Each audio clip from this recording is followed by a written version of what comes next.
Dear viewers, আসসালামু আলাইকুম। আশা করি আপনারা সবাই ভালো আছেন। আপনাদের সকলকে বিডি ফ্যাক্ট নিউজ 24 এর সংবাদে স্বাগতম। ইলিশ রপ্তানি বন্ধ হওয়ার পরও দাম কমছে না কেন? চলুন সেটা জানার চেষ্টা করি। বাংলাদেশের জাতীয় মাছ ইলিশের দাম ক্রমাগত বৃদ্ধি পাওয়ার কারণে সাধারণ মানুষ ইলিশের স্বাদ থেকে বঞ্চিত হচ্ছে। যদিও বিশ্বের মোট ইলিশের 86% বাংলাদেশে উৎপাদিত হয়। সাধারণত ইলিশের উচ্চ মূল্যের জন্য ভারতের রপ্তানিকে দায়ী করা হচ্ছে। তবে এই বছর রপ্তানি বন্ধ থাকার পরও ইলিশের দাম কমেনি। বাজারে সরবরাহ বাড়লেও চাহিদার তুলনায় তা কম থাকায় দাম নিয়ন্ত্রণে আসেনি।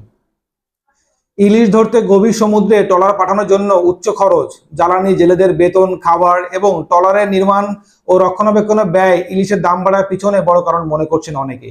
এছাড়া ইলিশ মাছ বাজারে আসার আগে 4 থেকে 5 বার হাত বদল হয়, যার ফলে দাম বেড়ে যায়।